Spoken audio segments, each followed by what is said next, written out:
Good morning students. तो आइए शुरू करते हैं आज हम some numericals based on grouping of capacitors. तो हमें यह पता है कि कैपेसिटर्स की जो ग्रुपिंग है वो दो तरह की होती है, या तो सीरीज में या पैरेलल में। तो ये जो मैंने यहाँ पे फर्स्ट यहाँ पे लिखा एग्जाम्पल, ये this is called series. Series कैसे पता लगेगा कि जब एक कैपेसिटर के साथ दूसरा, दूसरे के साथ तीसरा, इस तरह से ऐसे जोड़ा हो सीधी लाइन में, एक दूसरे के साथ सीधा जुड़ा हुआ, तो उसको हम सीरीज में बोलते हैं। सीरीज में एक और अच्छी बात यह है कि सीरीज में जो करंट जो है पहले कैपेसिटर से निकलेगा उतना ही अगले कैपेसिटर से जाएगा, उतना ही अगले कैपेसिटर से जाएगा। यानी सीरीज में हम उन कैपेसिटर्स को बोलते हैं जिनमें सब में एक जैसा करंट फ्लो करता है, एक जैसा चार्ज फ्लो करता है, उसको हम बोलेंगे सीरीज। अब देखिए यहां से अगर मान लीजिए कोई चार्ज फ्लो कर रहा है तो इस कैपेसिटर इसके प्लेट में आया, यहां से इधर जाएगा, यहां से इस साइड जाएगा, यहां से इस साइड जाएगा, तो जितना यहां से पीछे से चार्ज फ्लो हो रहा है उतने ही C1, C2, C3 से सबसे सेम चार्ज फ्लो होगा। जब सेम चार्ज फ्लो करता है तो हम उसको बोलते हैं सीरीज में। लेकिन अगर पैरेलल की बात की जाए, पैरेलल में कैपेसिटर हम इस तरह लगाते हैं C1, C2, C3 और इनको इस तरह से जोड़ते हैं। तो पैरेलल में क्या होता है, पैरेलल में जब यहां से करंट फ्लो आएगा, पीछे से करंट जो चार्ज फ्लो करेगा, यहां पे आके उसको तीन रास्ते मिलते हैं, 1, 2 और ये 3। तो ये सब में से अलग अलग चार्ज फ्लो होगा। जो चार्ज यहां से कुल चार्ज आया उसका कुछ हिस्सा यहां से जाएगा, कुछ यहां से जाएगा, कुछ हिस्सा यहां से जाएगा। तो जो पैरेलल में होते हैं उनमें सेम चार्ज फ्लो नहीं करता। लेकिन आप ये नोट करें कि पैरेलल में क्या होता है, हर एक कैपेसिटर, ये जो तीन कैपेसिटर है, हर एक कैपेसिटर की एक एक प्लेट जो है वो किसके साथ कनेक्ट है, एक्स के साथ। तो दूसरी प्लेट तीनों की किसके साथ कनेक्ट है, वाई के साथ। यानी इन कैपेसिटर्स की प्लेट्स के अक्रॉस जो पोटेंशियल डिफरेंस है वो सेम होता है, क्योंकि ये प्लेट भी एक्स के साथ जुड़ी है, ये भी वाई के साथ जुड़ी है, ये भी एक्स के साथ, ये वाई के साथ, ये एक्स के साथ, ये वाई के साथ। इसलिए जितना पोटेंशियल डिफरेंस यहां पे होगा उतना यहां पे होगा, उतना यहां पे होगा। तो पैरेलल में वो कैपेसिटर्स आते हैं जिनमें पोटेंशियल डिफरेंस सेम होता है। अब हमें इनका टोटल कैपेसिटी निकालने के लिए अगर क्वेश्चन एग्जाम में आता है तो हमारे पास एक फॉर्मूला था जो हमने पहले ऑलरेडी स्टडी किया है। मैं थोड़ा सा यहाँ बता देता हूँ कि मान लीजिए तीन कैपेसिटर सीरीज में लगे हुए हैं, तो इन तीनों का टोटल कैपेसिटेंस निकालना है। सर्किट में तीन कैपेसिटर लगे हैं तो टोटल कैपेसिटेंस जो है तो आप लिखेंगे 1/C इक्विवेलेंट। इक्विवेलेंट लिख दीजिए या C डैश लिख दीजिए, जैसे आपको इच्छा करें। 1/C इक्विवेलेंट यानी टोटल कैपेसिटेंस का reciprocal is equal to 1/C1 plus 1/C2 plus 1/C3. So this is the basically formula to determine the equivalent capacitance of the capacitors in series. But in case of the capacitors are, if they are connected in parallel, then the equivalent capacitance, total capacitance of these capacitors in the circuit is given by the formula equivalent capacitance is equal to C1 plus C2 plus C3। अगर series में लगे होंगे तो reciprocal लेंगे, 1/कैपेसिटेंस, equivalent capacitance is equal to 1/C1 plus 1/C2 plus 1/C3। लेकिन अगर ये सारे कनेक्टेड हैं, पैरेलल में है, तो इक्विवेलेंट कैपेसिटी डायरेक्ट इनको ऐड कर दो, C1 plus C2 plus C3, वो इक्विवेलेंट कैपेसिटी आती है आपके पास। आइए कुछ सिंपल एग्जांपल करते हैं कि मान लीजिए हमारे पास ये दो कैपेसिटर हैं और ये 2 माइक्रोफैराड का है, ये 4 माइक्रोफैराड का है, and both are connected in series. Then the equivalent capacitance कैसे निकलेगी, तो सीरीज में हमें पता है, सीरीज में हम लिखते हैं 1/इक्विवेलेंट capacitance is equal to 1/C1। C1 यहाँ पे कितना है, 2 माइक्रोफैराड, प्लस 1/C2, C2 कितना है, 4, तो 1/4। 2 और 4 का एलसीएम ले लीजिए, आपके पास आएगा 4, 2 2 जा 4, 2 1 जा 2, 4 1 जा 4, 1 into 1 1 इज इक्वल टू 3/4। तो हमारे पास इक्विवेलेंट कैपेसिटेंस कितनी आई, ये लिखा है 1/C equivalent is equal to 3/4। पर हमें तो ये निकालना है, तो रेसिप्रोकल को उल्टा कर दीजिए, तो लिखेंगे C इक्विवेलेंट, इसका उल्टा किया C इक्विवेलेंट ओवर 1, नीचे 1 लिखने की जरूरत नहीं है, तो इसका भी उल्टा करना पड़ेगा 4/3, और साथ में ये माइक्रोफैराड में था तो ये माइक्रोफैराड इसका आंसर। तो इक्विवेलेंट कैपेसिटी आई 4/3 माइक्रोफैराड। इसी का एक शॉर्टकट फार्मूला भी है, उसको देखें आप। शॉर्टकट फार्मूला यह है कि मान लेते हैं कि इसकी कैपेसिटी है C1 और इसकी कैपेसिटी है C2, तो हम इक्विवेलेंट कैपेसिटी कैसे निकालेंगे, तो यहां पे देखें, इसकी इक्विवेलेंट कैपेसिटी हमने लिखनी थी 1/C equivalent is equal to 1/C1 plus 1/C2। इसका एलसीएम लेना था तो आना था C1 C2, दोनों को मल्टीप्लाई, C2 को इधर मल्टीप्लाई करो, C1 को इधर मल्टीप्लाई करो, आ जाना था C1 प्लस C2, C1 और C2 ऐसे करके आ जाना था। तो जब इक्विवेलेंट कैपेसिटी निकालनी है आपने, इक्विवेलेंट कैपेसिटी निकालनी है तो उल्टा कर दीजिए, equivalent capacity is equal to C1 C2 divide by C1 plus C2। तो ये एक हमारे पास फॉर्मूला बन गया। लेकिन ये फॉर्मूला इस्तेमाल वहीं पे होगा जहां पे दो कैपेसिटर लगे होंगे, दो तीन होंगे तब तो हमें यही फार्मूला लगाना पड़ेगा। दो इससे ज्यादा जब भी होंगे, 3 4 5 6 जितने होंगे तो यही फार्मूला लगेगा। लेकिन अगर दो कैपेसिटर कहीं सर्किट में लगे हुए हैं तो शॉर्टकट फार्मूला ये है कि उनकी कैपेसिटी को ऊपर मल्टीप्लाई कर दो और नीचे उनको ऐड कर दो। तो आप ऐसे लिख सकते हैं, equivalent capacity is equal to, multiply को मैं एम लिख देता हूँ और एडिशन को ए लिख देता हूँ, मा करके एम और ए। तो यहां से पता चलता है कि जैसे ये फॉर्मूला था हमारे पास, 2 माइक्रोफैराड और 4 माइक्रोफैराड का क्वेश्चन था, तो इसको हमने करना हो तो इसको फटाफट करना हो तो हम क्या लिखेंगे, equivalent capacity is equal to, formula multiply बटा add, multiply divide by addition. तो मल्टीप्लाई करो, 4 2 जा 8, ऐड करो 4 प्लस 2 6, इनको काट दीजिए, 2 3 जा 2 4 जा 4/3 माइक्रोफैराड, और यही तो आंसर निकाला था 4/3 माइक्रोफैराड। तो शॉर्टकट में हम इस तरह से फार्मूला इस्तेमाल कर सकते हैं। तो शॉर्टकट का फार्मूला याद कर लीजिए, अगर दो कैपेसिटर सर्किट में लगे होंगे तो मल्टीप्लाई डिवाइड बाई ऐड। पर ये क्वेश्चन जो है ये तो बिल्कुल सिंपल से क्वेश्चन है, उनको समझने के लिए कि जब सीरीज में लगते हैं तो किस तरह से आप क्वेश्चन को करते हैं। उसी तरह से आइए पैरेलल का एक क्वेश्चन करते हैं। मान लीजिए हमारे पास ये क्वेश्चन है जहां पे ये एक कैपेसिटर 2 माइक्रोफैराड का अक्रॉस एक्स वाई कनेक्ट है, 3 माइक्रोफैराड का दूसरा कैपेसिटर है, उसका कनेक्शन एक्स और वाई के साथ लगा हुआ है, तीसरा 5 माइक्रोफैराड का है, उसको भी हमने एक्स और वाई के अक्रॉस जोड़ा हुआ है। तो ऑब्वियसली ये पैरेलल में है, क्यों? क्योंकि फर्स्ट कैपेसिटर का potential difference across X Y same होगा, जितना पॉजिटिव चार्ज यहाँ होगा उतना यहाँ पे होगा, उतना यहाँ पे होगा, जितना अगर ये नेगेटिव चार्ज यहाँ पे उतना इस प्लेट को मिलेगा, उतना इस प्लेट को, उतना इस प्लेट को सेम मिलेगा। तो इन सबका पोटेंशियल डिफरेंस क्या है, सेम है, therefore they are in parallel. और पैरेलल में इक्विवेलेंट कैपेसिटी कैसे निकालते हैं, इक्विवेलेंट कैपेसिटेंस, ये मैं लिख रहा हूँ C equivalent, equivalent capacitance is equal to, सबको जमा कर दो, ऐड कर दो, तो कितना आएगा 2 + 3 + 5। So equivalent capacity is equal to 538 into 10 microfarad. तो ये बिल्कुल सिंपल है। तो जब ये पैरेलल में लगा होता है तो सिंपल सीधी ऐड कर देते हैं, जब सीरीज में लगा होता है तो हम उसका रेसिप्रोकल करके उनका ऐड करते हैं। लेकिन अब मेन प्रॉब्लम ये है कि इतना सिंपल क्वेश्चन एग्जाम में नहीं आएगा, उसमें जो हमारे पास सर्किट आएंगे वो थोड़े से कॉम्प्लिकेटेड होंगे। वहां पे हमें ये पहचान करना बहुत जरूरी है कि ये जो कैपेसिटर्स लगे हैं ये सीरीज में लगे हैं या पैरेलल में लगे हैं। तो आइए समझते हैं कि सीरीज और पैरेलल का पता किस तरह से करते हैं। एक बहुत ही आसान तरीका है कैपेसिटर्स का ये पता लगाने के लिए कि वो सीरीज में है या पैरेलल में है।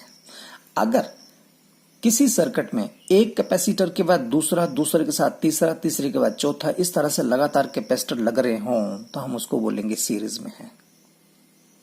तब तक जब तक कि दो कैपेसिटर के बीच में से कोई तीसरी चीज कोई कनेक्ट ना हो, यानी ये दो कैपेसिटर हैं, इनके बीच में से अगर कोई वायर निकलती है और यहाँ पे कोई कैपेसिटर या बैटरी या कोई रेजिस्टेंस कुछ भी और चीज लगा होगा तो इसका मतलब ये पैरेलल में, सीरीज में नहीं होंगे। सीरीज में तब तक होंगे जब तक इन दोनों के बीच में कोई और कनेक्शन नहीं होगा। सीधी तार होगी, ऐसे एक दूसरे से जुड़े हैं तो सीरीज में है, ये वाला इसके साथ सीरीज में, ये सीरीज में है, पर ये सीरीज में नहीं है। क्यों? क्योंकि इनके बीच में से तार निकली हुई है, वायर निकली हुई है। तो जब भी दो कैपेसिटर के बीच में से वायर निकलेगी, कनेक्शन निकलेगा, तो वो सीरीज में नहीं होंगे। पर इसका मतलब ये नहीं है कि सीरीज में नहीं है तो पैरेलल होंगे। वो हमें कंफर्म करना पड़ेगा कि सीरीज में नहीं है तो क्या है, ये क्या पैरेलल में है या नहीं है। क्यों? क्योंकि सीरीज में क्या होता था कि जितना करंट आपके फर्स्ट कैपेसिटर से जाता है, मान लीजिए यहां से करंट जाता आई, तो उतना ही करंट सारे में से जाना चाहिए था। लेकिन जैसे यहां से करंट आई क्रॉस करता है, इस पॉइंट पे पहुंचता है, तो इस पॉइंट पे आके उसको करंट को दो रास्ते मिलते हैं, या तो मैं यहां से जाऊं या मैं यहां से जाऊं। तो यहां से सारा करंट वैसे सेम नहीं जाएगा, थोड़ा सा करंट इधर भी जाएगा। तो इसका मतलब हुआ जितना करंट इस कैपेसिटर से निकला उतना यहां से नहीं निकला। और जब करंट सेम नहीं निकलता है तो वो सीरीज में नहीं होता है।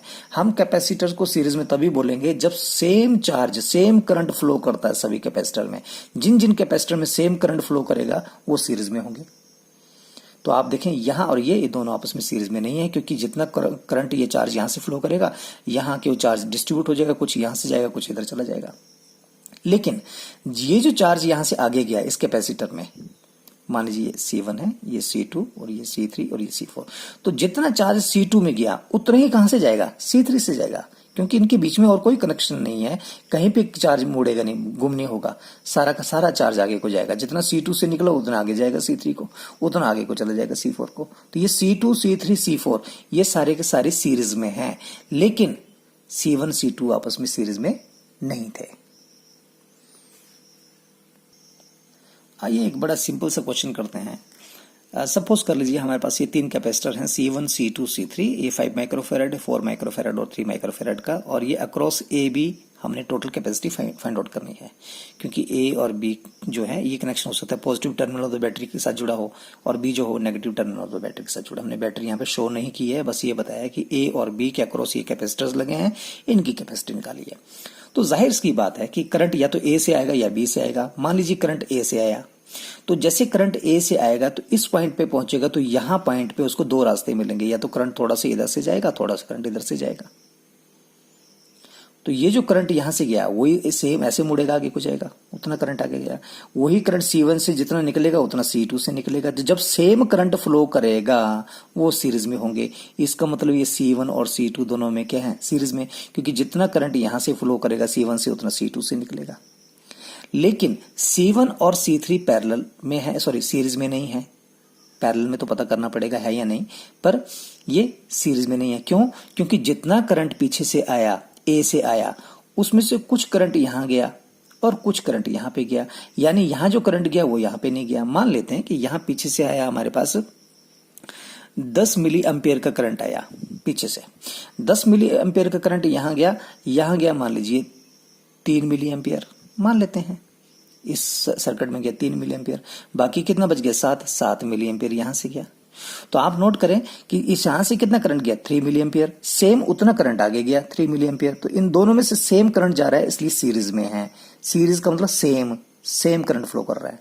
लेकिन यहां से 3 मिली एम्पियर करंट जा रहा है इसमें से, और इसमें से कितना जा रहा है 7 मिली एम्पियर, अलग अलग करंट जा रहा है। तो ये सीरीज में नहीं हो सकती क्योंकि सेम करंट फ्लो नहीं कर रहा है। तो सबसे पहले हम इनको सॉल्व करेंगे जो सीरीज में है। तो सीरीज का हमें पता है, सीरीज में ऐड करने के लिए हमारे पास फार्मूला भी है 1/C1 प्लस 1/C2, या दूसरा है मल्टीप्लाई ओवर एडिशन। तो हमने यहाँ पे निकाला कि ये आपके पास ए पॉइंट है और मैंने इस तरह से जोड़ दिया, और इन दोनों कैपेसिटर का इक्विवेलेंट कैपेसिटेंस निकाला, उसका नाम रख दिया मैंने C डैश। दोनों की टोटल कैपेसिटी निकाली। कैसे निकालेंगे? तो हमें पता है, फार्मूले मेरे को अभी पता था, 1/, इक्विवेलेंट कैपेसिटेंस की जगह मैंने C डैश लिख दिया, 1/C1 प्लस 1/C2, 1/5 और 1/4 लिख सकते हैं। या दूसरा formula multiply by add, multiply 5/5 into 4 20, add 5 plus 4 9, यहाँ पे C डैश लिखना है, C डैश इक्वल टू, तो सीधा आंसर आ गया। उसमें रेशो नहीं लिखना है फॉर्मूले में, क्योंकि हमने ये लिखा था इक्विवेलेंट कैपेसिटी से, तो सीधे मल्टीप्लाई बाई ऐड करना है, तब 1/, नहीं लिखना है। तो ये 20/9 माइक्रो फेराड। तो ये कैपेसिटी C डैश जो कितनी आई 20/9 माइक्रो फेराड। ठीक है, और एक कैपेसिटर आपके पास इधर है, ये कितना है 3 माइक्रो फेराड का। ठीक है जी, इस कैपेसिटर का नाम था C3, ऐसे करके। अब ये दो कैपेसिटर की टोटल कैपेसिटी आई 20/9 माइक्रोफेराड, मैंने यहाँ पे लिख दी, और इसकी कितनी है 3 माइक्रोफेराड यहाँ पे लिख दी। अब ये दोनों कैसे हैं, सीरीज में या पैरेलल में?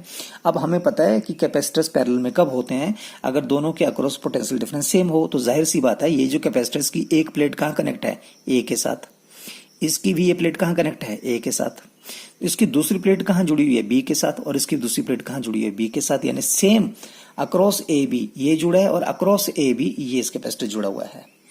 तो दोनों कैपेसिटर सेम ए पॉइंट से जुड़े हुए हैं, दोनों तरफ ए और बी में, तो इनका पोटेंशियल डिफरेंस सेम होगा, इसलिए ये पैरेलल में होंगे। और जब पैरेलल में होते हैं तो टोटल कैपेसिटी कैसे निकालते हैं, तो आप लिखते हैं equivalent capacity is equal to, दोनों को ऐड कर लीजिए।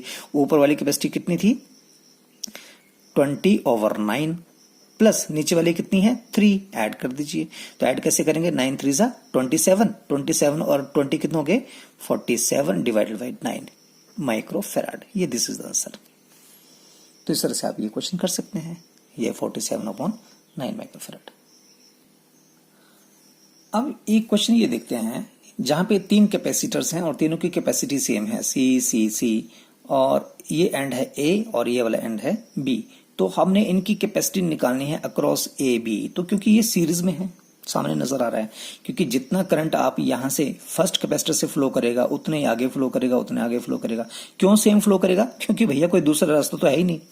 जो चार्ज पहले कैपेसिटर से निकलेगा उतना आगे जाएगा, बाकी कहां जाएगा? रास्ता नहीं है। हाँ, बीच में से कोई रास्ता निकालते, यहाँ कोई तार जोड़ते तो होता कि जितना यहाँ जा रहा है इसमें आ रहा है उतना आगे ना जाए, थोड़ा सा डिस्ट्रीब्यूट हो जाएगा।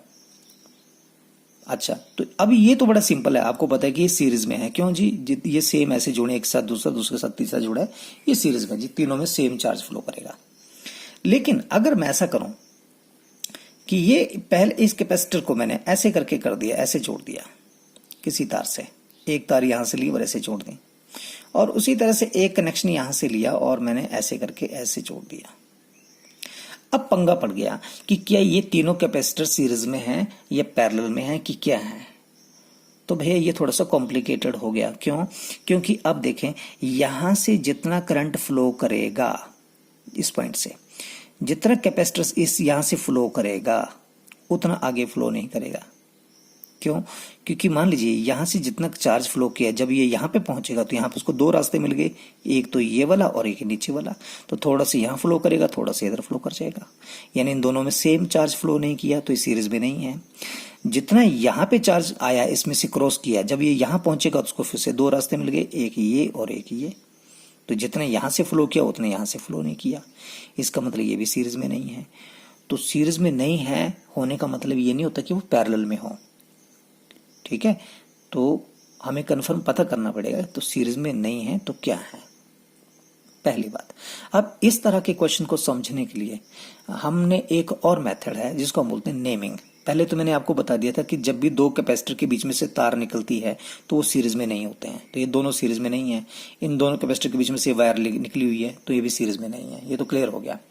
दूसरा है नेमिंग। नेमिंग का मतलब क्या है कि जैसे ये ए पॉइंट है, ए पॉइंट से लेके इस कैपेसिटर के इस सिरे तक बीच में कोई और कुछ नहीं है, सेम तार जुड़ी हुई है।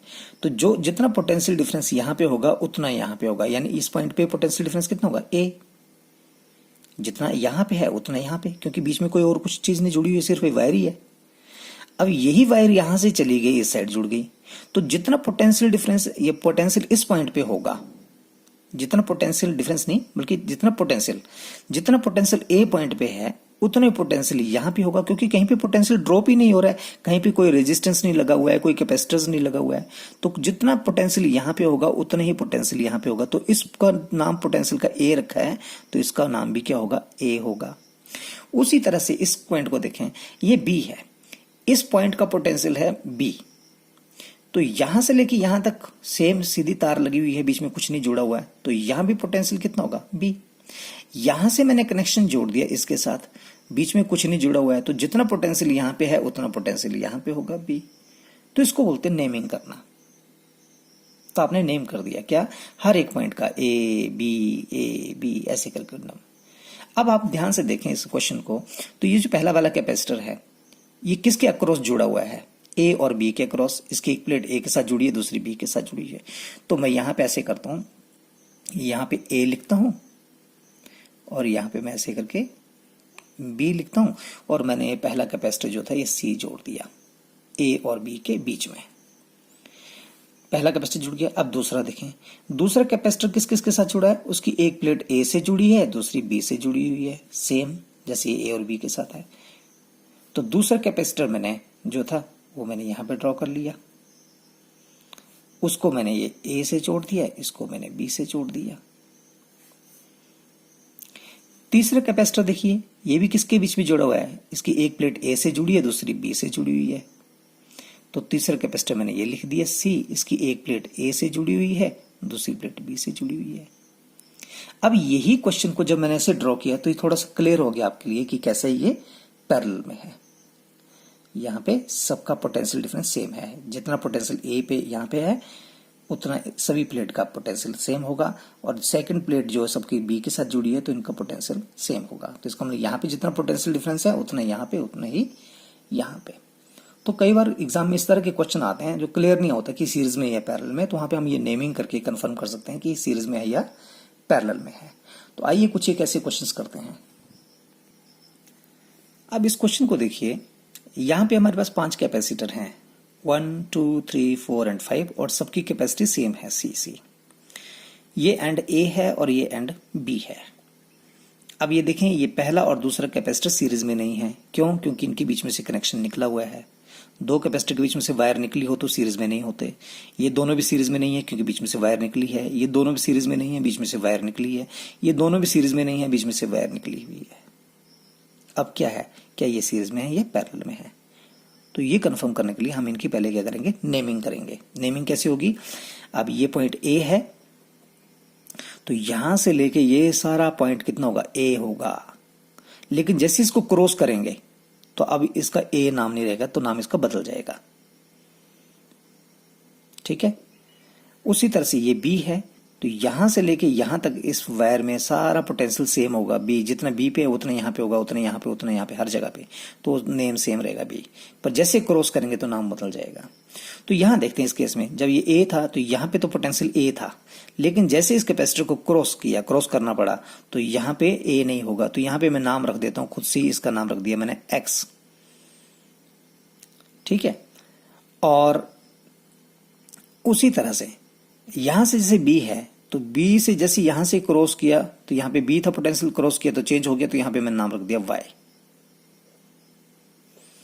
अब ध्यान से देखें, ये एक्स है पोटेंशियल और यहां पे वाई पोटेंशियल है, ये एक्स जुड़ा हुआ है।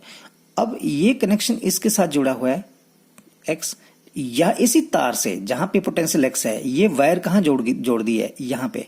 तो इसके बीच में कोई और कैपेसिटर नहीं जुड़ा हुआ है, यहां से लेके यहां तक कोई कुछ नहीं जुड़ा हुआ है। तो इसका मतलब जितना पोटेंशियल यहां पे है उतना यहां पे होगा, यहां पे भी एक्स होगा।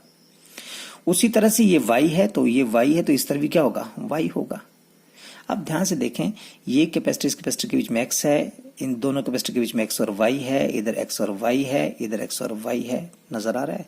तो अब इसका डायग्राम थोड़ा सा इजी कर लेते हैं। कैसे? देखें, पहले हम लिखते हैं ए, ये वाला, आगे एक कैपेसिटर लिख दिया मैंने, बना दिया सी, ये वाला।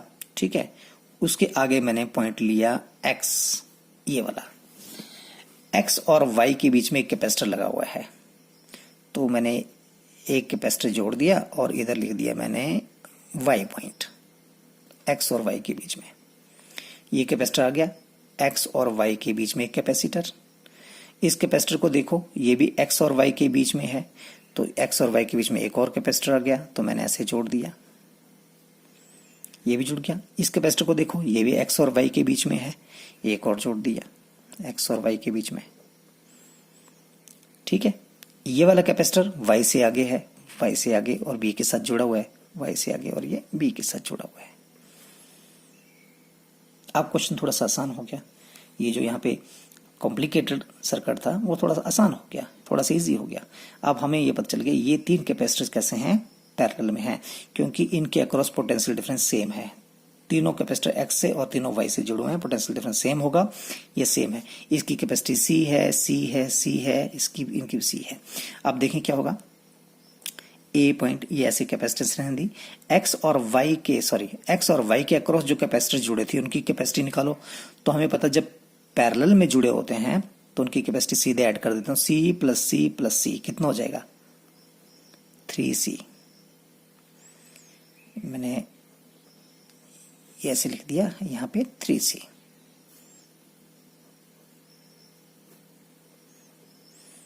क्या किया मैंने, इसकी कैपेसिटी इसकी ऐड कर दिया, तो सी प्लस सी कितना हो गया, 3C। जैसे x प्लस एक्स 3x होता है वैसे 3C। तीनों की कैपेसिटी ऐड होगी 3C, इसकी कैपेसिटी C और इसकी कैपेसिटी C, ऐसे लिख दिया। अब ये तीनों कैपेसिटी दिस एंड दिस, ये A और B में कैसे जुड़े हुए हैं, सीरीज में। क्यों? जितना चार्ज यहां से फ्लो करेगा इस कैपेसिटर से उतना ही आगे फ्लो करेगा, उतना आगे फ्लो करेगा। तो टोटल कैपेसिटी कैसे निकालेंगे, तो आप लिखेंगे, जब सीरीज में हो तो ऐसे लिखते हैं 1/C इक्वलेंट, टोटल कैपेसिटी का रेसिप्रोकल इज इक्वल टू 1/, के पहले का C, दूसरा 3C है 1/3C प्लस तीसरे का 1/C। और जब इनका एलसीएम लेंगे तो कितना आएगा, 3C। C से C कट गया, 3 बचा, 3 से 1 को मल्टीप्लाई किया, ये 3C कट गया, बचे 1 इंटू 1 C से C कट गया, आ गया 3। तो आपके पास कितना आया, 3 3 6 और 7 7/3 3C। तो इक्विवेलेंट कैपेसिटी कितनी आई, अब इसका रेसिप्रोकल करो, equivalent capacity is equal to, ये तो 1 ओवर है ना, तो हमने तो इक्वल ये नीचे वाला निकालना है तो उल्टा करना पड़ेगा। Equivalent capacity is equal to कितना आ गया, 3/7C। 7/3C था ना, तो इसको लिखेंगे 3/7C, ये आंसर आया। अब लीजिए एक और क्वेश्चन देखते हैं कि जैसे मान लीजिए ये वायर जुड़ी हुई है इस तरह से और इसमें कैपेसिटर लगे हुए हैं, दिस इज सी और सी, ये 3-4 कैपेसिटर्स हैं, सबकी कैपेसिटी सेम है, सी और सी। तो हमने इनकी टोटल कैपेसिटी निकालनी है। तो क्वेश्चन है to find out the total capacity across A B के अक्रॉस टोटल कैपेसिटी निकालो इन सभी चारों कैपेसिटर्स की, ये निकालनी है हमने। तो हम कैपेसिटी तभी निकाल सकते हैं, पहले तो हमें ये क्लियर हो कि ये सीरीज में है या पैरेलल में है। तो सबसे पहले हम तो ये कंफर्म करेंगे सीरीज में है या पैरेलल में।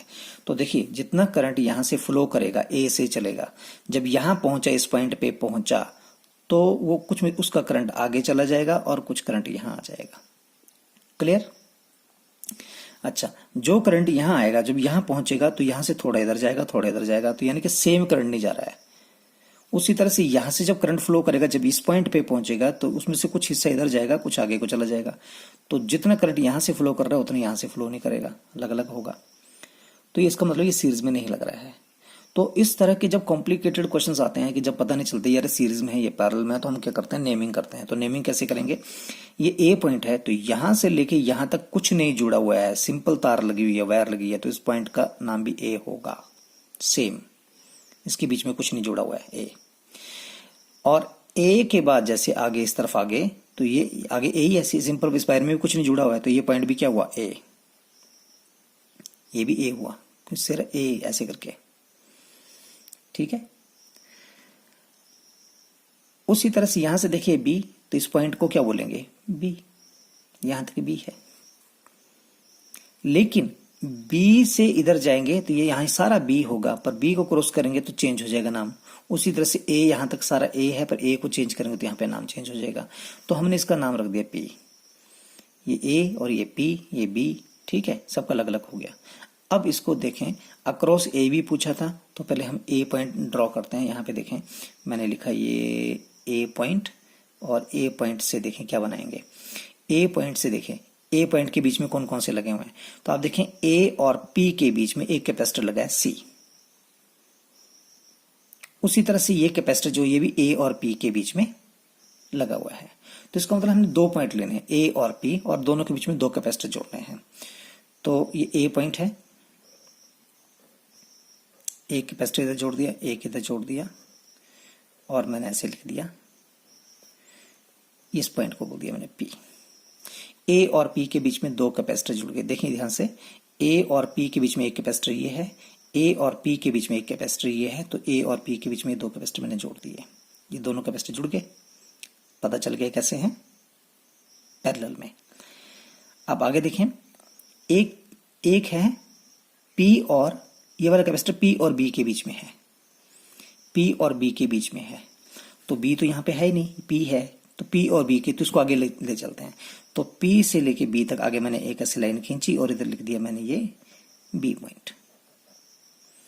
पी और ये पी पॉइंट था, और ये बी, पी और बी के बीच में एक कैपेसिटर आ गया, ये पी और बी के बीच में कैपेसिटर। ये वाला कैपेसिटर जो है वो किसके बीच में है, ये पॉइंट बी है, और ये क्या है, ए और बी के बीच में। तो ए पॉइंट कहाँ है, ये है, और बी पॉइंट कहाँ है, ये है, इन दोनों के बीच में। तो मैंने यहां से एक लाइन ऐसे खींची और यहाँ पे कैपेसिटर जोड़ दिया ऐसे करके। तो अब हमें लगा कि ये कैपेसिटर जो है ये वाला बी और ए के बीच में है, ये ए और बी के बीच में। अब इन कैपेसिटर्स का आप क्वेश्चन को सॉल्व कर सकते हैं। अब ये कैसे हैं, ये आपकी कैपेसिटर जो है वो पैरेलल में है, तो इनकी टोटल कैपेसिटी क्या होगी, दोनों को ऐड कर दो 2C। तो आप ये देखेंगे ए और इधर इसकी कैपेसिटी टोटल मैंने लिख दी 2C, दोनों कैपेसिटर को ऐड कर दिया 2C। उसके बाद ये पॉइंट आगे क्या था, पी, सॉरी ये मैंने ऐसे लिखना था, सॉरी पी के बाद ये कैपेसिटर क्या है आपके पास, C, और ये पॉइंट कितना आया, B, और A और B के बीच में एक और जुड़ा हुआ है, तो A और B के बीच में मैंने एक और ऐसे जोड़ दिया। अब यहाँ को ध्यान से देखें, जितना करंट यहाँ से फ्लो करेगा उतना ही सेम आगे को जाएगा, इसका मतलब ये दोनों सीरीज में है, सेम करंट सीरीज। तो ये सीरीज में है, तो इन दोनों को आप सॉल्व कर लीजिए, तो इनकी टोटल कैपेसिटी कितनी आ जाएगी, टोटल कैपेसिटी कितनी आएगी, तो ए से आगे देखें दोनों सीरीज में तो फार्मूला है टोटल कैपेसिटी का मल्टीप्लाई डिवाइड बाई ऐड, दो है तो फार्मूला लग जाता है। मल्टीप्लाई का मतलब दोनों को मल्टीप्लाई कर दीजिए, यानी कि 2c इंटू सी और नीचे ऐड कर दीजिए 2c प्लस सी, ये मल्टीप्लाई हो गया 2 इंटू सी स्क्वायर और नीचे आ गया 3c, सी से सी कट गया, ये आ गया 2/3c। तो हमारे पास एक कैपेसिटर इधर आया जिसकी कैपेसिटी कितनी आई 2/3c, और एक नीचे कैपेसिटर जुड़ा हुआ है उसकी कैपेसिटी सी हुई है, दी हुई है, इसकी सी है। इन दोनों का तो फार्मूला लग गया, मल्टीप्लाई बाई ऐड, पहले दोनों को मल्टीप्लाई कर दो 2c इंटू सी, फिर नीचे ऐड कर दो 2c प्लस सी, तो इस तरह से आपके पास आ जाएगा। अगर ऐसा नहीं कर सकते तो दूसरा फार्मूला लगा लीजिए 1/2c प्लस 1/c, उससे भी ये आंसर निकलेगा। अच्छा, और इसके बाद ये देखें ये दोनों कैसे होंगे, ये सीरीज में हुई है पैरेलल में, पैरेलल में, क्योंकि ये इन दोनों कैपेसिटर का एक सिरा ए से जुड़ा है और दोनों कैपेसिटर का दूसरा सिरा बी से जुड़ा है, पैरेलल में है, तो पैरेलल में क्या करते हैं सीधे ऐड कर देते हैं।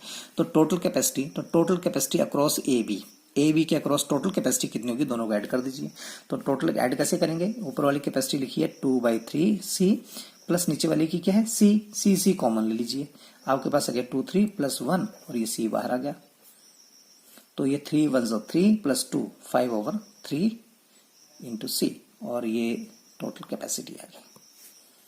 तो इस तरह से आप ये क्वेश्चन कर सकते हैं कि कौन से सीरीज में कौन से पैरेलल में, पहले ये फाइंड आउट करिए और उसके बाद इन क्वेश्चन को सॉल्व करिए। अब इस क्वेश्चन को देखिए, यहाँ पे हमने टोटल कैपेसिटी निकालनी है अक्रॉस ए बी। क्वेश्चन ये है find out the capacitance of the capacitor across A B, ये निकालना है अक्रॉस ए बी। ए और बी के बीच में कुल कितने कैपेसिटर लगे हैं उनकी टोटल कैपेसिटी फाइंड आउट कीजिए, और सबका नाम मैंने लिखा है C1 C2 और ये C1। जो C1 है वो 3 पिकोफैराड के बराबर कैपेसिटी उन सबकी, 3 पिकोफैराड, और जहां C2 लिखा है उनकी कैपेसिटी है 2 पिकोफैराड, इसकी भी 2 पिकोफैराड, इसकी भी 2 पिकोफैराड। टोटल कैपेसिटी निकालनी है, तो सबसे पहले वही फंडा कि फाइंड आउट करिए इस सीरीज में है या पैरेलल में है। अब आपको पता है कि जैसे यहां से करंट फ्लो करेगा, जब ये आगे गया तो ये सेम करंट फ्लो नहीं करेगा, क्योंकि बीच में से दो कैपेसिटर के बीच में से तार निकली हुई है, इसका मतलब सीरीज में नहीं है, बात खत्म। उसी तरह से ये दो कैपेसिटर ये भी सीरीज में नहीं है क्योंकि बीच में से कनेक्शन जुड़ा हुआ है। लेकिन आप यहां से नोट करें कि यहां से जितना करंट फ्लो करेगा C1 से, सेम करंट C2 से फ्लो करेगा, सेम करंट इस C1 से फ्लो करेगा। तो इस वाले एरिया में अगर इस एरिया को ध्यान से देखें, ये वाला एरिया, इसमें जो कैपेसिटर जुड़े हुए हैं ये सारे के सारे यहां से जितना करंट यहां से फ्लो करेगा, सेम चार्ज यहां से, सेम चार्ज यहां से फ्लो करेगा, यानी सेम चार्ज फ्लो कर रहा है, ये सीरीज में है। तो पहले इनको सॉल्व कर लो, ये सीरीज में है, बाकी को बाद में देखते हैं। तो पहले इनको सॉल्व करें, तो सीरीज में है ये C1 C2 C1, तो सीरीज का फार्मूला आपको पता ही है। मान लेते हैं कि तीनों कैपेसिटर की कैपेसिटी है C डैश, तो आप लिखेंगे 1/C डैश, सीरीज में रेसिप्रोकल लिखते हैं, is equal to 1/C1 plus 1/, और इनकी कैपेसिटी भर दीजिए आप यहाँ पे, तो 1/C1 की जगह लिखेंगे 3, C2 की जगह लिखेंगे 2, C1 की जगह लिखेंगे 3, और इसको आप सॉल्व करें तो आपके पास कितना आ जाएगा 6, 3 2 6, 2 3 6, 3 2 6, और ये आपके पास आ गया 7/6, और उल्टा कर दीजिए तो आपके पास C डैश कितना आया 6/7 पिको फैराड। ये कैपेसिटी आई इन तीनों कैपेसिटर की। तो अब ये डायग्राम थोड़ा सा जो कॉम्प्लिकेटेड था, इसको थोड़ा सा इजी कर लेते हैं, इसको फिर से ड्रॉ करते हैं डायग्राम को। तो ये कैसे बनेगा, ये बना आपके पास, ये तीनों कैपेसिटर का टोटल करके टोटल कैपेसिटी आई 6/7 पिकोफैराड। इन तीनों कैपेसिटर एक कैपेसिटर के बराबर बना दिए मैंने, तीनों को ऐड कर दिया, इस कैपेसिटर का नाम लिख दिया C डैश, और इसकी कैपेसिटी आई 6/7 पिकोफैराड। अब फिर से देखें तो अब जितना करंट यहां से फ्लो कर रहा है, जब यहां पे पहुंचेगा इस पॉइंट पे, तो वो दो हिस्सों में बढ़ जाएगा, एक हिस्सा इधर जाएगा और एक हिस्सा इधर जाएगा। तो अब यहां देखें ए, अगर नेमिंग की बात करें तो यहां से ए है तो इधर ए नहीं आएगा, तो इस पॉइंट को मैंने नाम दे दिया, मान लीजिए एक्स, क्योंकि बी पहले है तो मैंने बी नहीं लिख रहा हूं, एक्स। उसी तरह से बी है, बी जब यहां से जंप किया, इस क्रॉस किया, तो यहाँ पे कुछ और नाम आएगा, तो उसको लिख दिया मैंने वाई। अब आप ध्यान से देखें, ये जो कैपेसिटर है इसके इस तरफ एक्स है और इधर वाई है, इस कैपेसिटर के इस तरफ एक्स है और इस तरफ क्या है वाई है, यानी कि दोनों कैपेसिटर एक्स और वाई के साथ जुड़े हैं, तो दोनों क्या हुए पैरेलल में हुए, क्योंकि दोनों का पोटेंशियल डिफरेंस सेम है। जब पैरेलल में है तो क्या करते हैं, डायरेक्ट उनको ऐड कर लेते हैं। तो डायरेक्ट ऐड करेंगे तो जो C2 है वो है 2 पिकोफैराड, ये 2 पिकोफैराड के बराबर है और ये 6/7 है। तो दोनों को ऐड कर लीजिए तो टोटल कैपेसिटी क्या हो जाएगी, तो C' और C2 का टोटल कैपेसिटी मैंने ऐसे लिख दी, C" इज इक्वल टू, दोनों को ऐड कर दिया, C2 प्लस C', इसको C2 इसको C' बोला, दोनों को ऐड करके ये बोल दिया। तो इज इक्वल टू कितना आएगा, C2 कितना है 2 और वो कितना है 6/7 और दोनों को ऐड किया तो 7 2 14 प्लस 6 कितना हो गया 20/7 पिकोफैराड। ये आंसर आया दोनों को ऐड करके।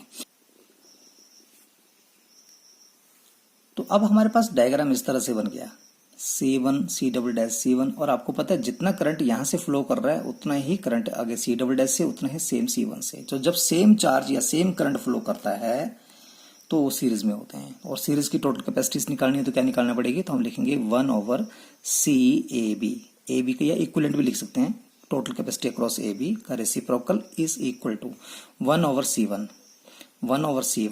प्लस 1/C" प्लस 1/C1, ये C1 C" और C1। तो हमारे पास क्या आ जाएगा 1/C1। अब C1 हमारे पास शुरू में यहाँ पे लिखा था C1 है 3 पिकोफैराड 3, तो 1/3। C" कितना लिखा है जी 20/7, तो यहाँ पे लिखना था मैंने 20/7, 7 कहाँ चला जाएगा ऊपर, प्लस C1 फिर से आ गया 3। तो ये 20 और 3 का एलसीएम लिया तो कितना आ गया, ये आ गया 60।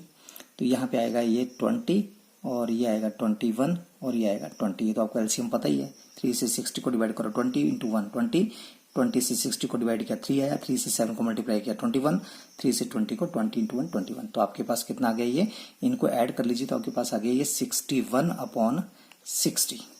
तो आपके पास जो कैपेसिटी है वो कितनी आई, तो आप लिखेंगे कैपेसिटी अक्रॉस AB, ये तो रेसिप्रोकल था उल्टा कर दिया तो ये भी उल्टा करना पड़ेगा, 60/61 पिकोफैराड, ये आंसर है। और इसको लगभग आप ये 60 जो है इसको 61 अगर मान लें, बिल्कुल नजदीक नजदीक है, तो आपके पास ये आएगा 61/61, तो ये कट जाएगा तो बचेगा 1 पिकोफैराड। तो एक्चुअली इसका आंसर तो यही है, ये वाला 60/61 पिकोफैराड। लेकिन कई बार अगर मान लीजिए शॉर्ट आंसर टाइप क्वेश्चन दिए हों और उसमें ये ना लिख के वहां पे 1 लिखा हो तो 1 भी सही है, क्योंकि ये 60-61 के नजदीक है तो दोनों सेम है, कट जाएंगे तो लगभग ये कहाँ आएगा, अप्रोक्सीमेटली इक्वल टू 1 पिकोफैराड के बराबर आएगा। This is the answer.